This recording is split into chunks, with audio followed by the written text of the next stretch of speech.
Hey everyone! Oppo released the Find X2 Pro a while back, and it's a gorgeous and unique phone that's also incredibly expensive. So it's not really a viable option for most people. Oppo also released a non-Pro version of the phone, which has a slightly smaller battery and a different camera setup and a design that's more like what we're used to seeing.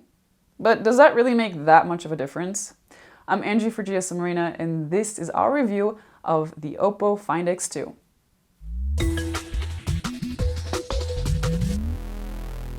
The Find X2 looks more like a standard 2020 flagship than the Pro version. There's no vegan leather back here, instead it's a more common combination of Gorilla Glass 5 on the back and Gorilla Glass 6 on the front.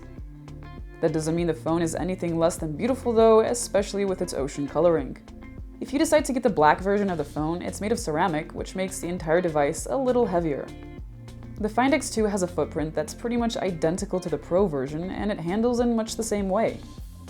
There are very thin edges, and the phone fits nicely in the hand with no awkward button placement or unsmooth edges.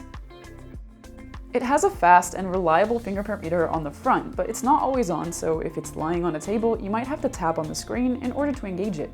Instead of IP68 like the Pro, there's an IP54 rating here, and that means that it should withstand a light rain and splashes at most. On the front of the phone, you'll also find a spectacular 6.7-inch AMOLED. It has razor-thin bezels and a very small hole punch. The screen is capable of a 120Hz refresh rate, and that's without sacrificing the full QHD resolution. You'll have no issues with sunlight legibility here, as brightness goes up to 518 nits in manual mode and 850 nits in auto. The display had nicely calibrated colors, and it covers 100% of the DCI P3 color space. Cinematic is the most accurate of the three color modes, while Vivid mode skewed a little towards blue. That said, we noticed that the display was a little less accurate than what we expected due to how good the Pro was. Our best guess is that a software update may have changed things up because the screens are virtually identical. Now, you can't have a good media experience without good audio, can you? The Find X2 had very good loudness in our tests, though it can't quite match the Galaxy S20 Plus in terms of richness. If you wave my wife, we can take it to a level where it's not one night. I'm like a black James Bond. Smooth and calm, get your wifey on the table, high heels in the thong. The Find X2 has a 4,200 mAh battery, which is only 60 mAh less than its more premium sibling. That said, with the high refresh rate turned on, we got an underwhelming 80-hour endurance rating.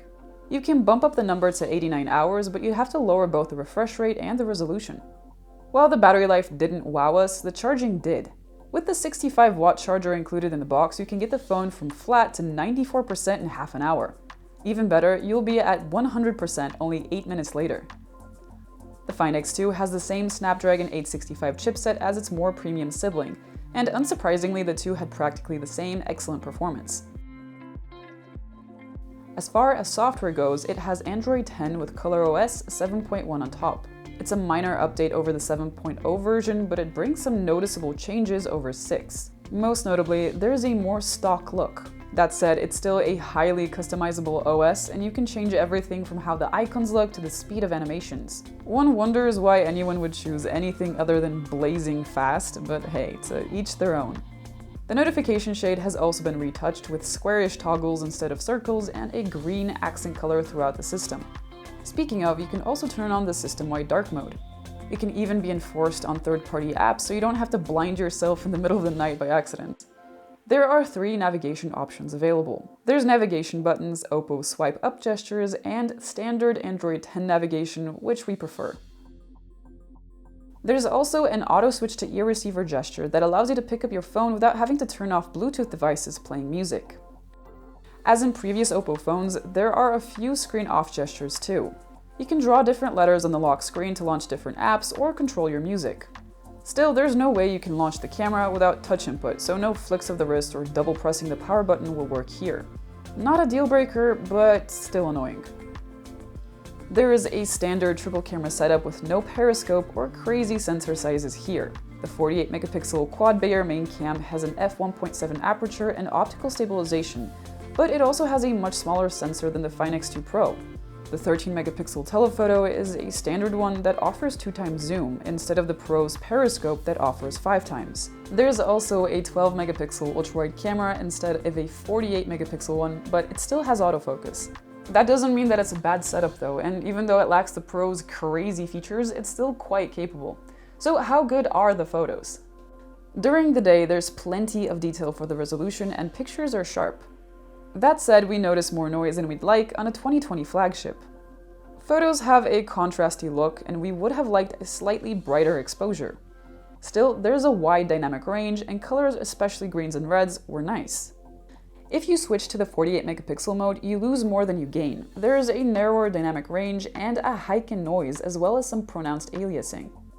The ultra-wide cam produces more saturated photos than the main one. It has a slightly more limited dynamic range than the main snapper, but in comparison to most ultra-wides out there, it's actually very good. Sharpness and detail were very good too.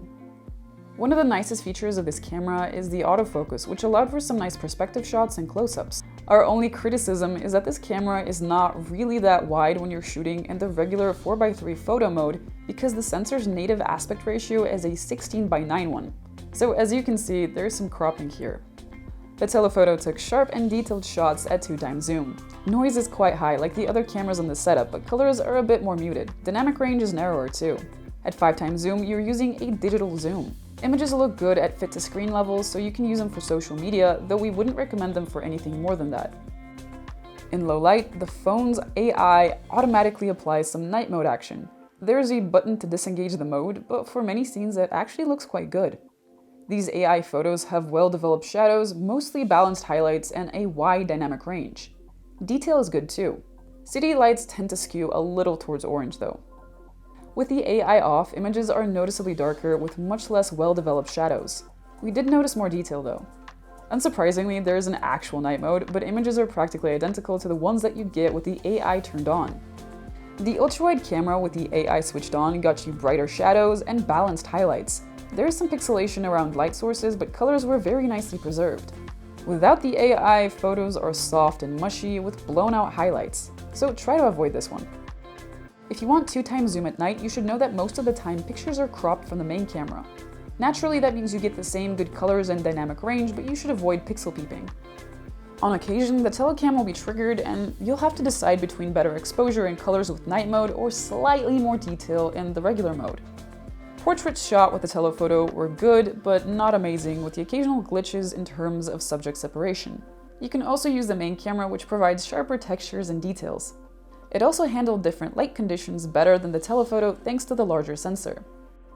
The Find X2 can record 4K videos with stabilization available in every mode you choose. And it worked quite well. Videos out of the main camera have high contrast, low noise, and lively colors. Some detail is a bit soft, but generally you only see that if you zoom in a lot.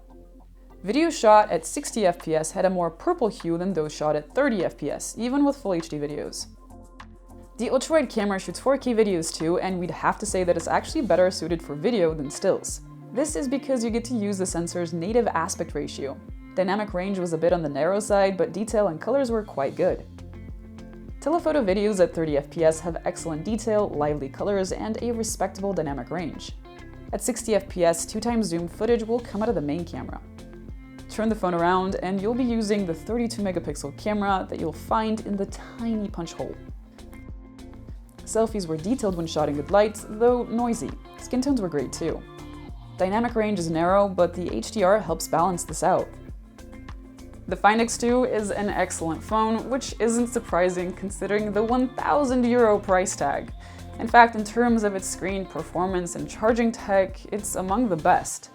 Yet, Oppo didn't include some key features in order to avoid challenging its own Find X2 Pro. So the Find X2 ends up being a little too expensive in order to truly be competitive.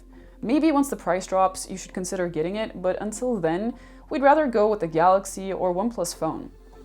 Thanks for watching. If you enjoyed this video, hit the like button down below, subscribe, hit the bell icon, and more importantly, stay home and stay safe. See you guys next time.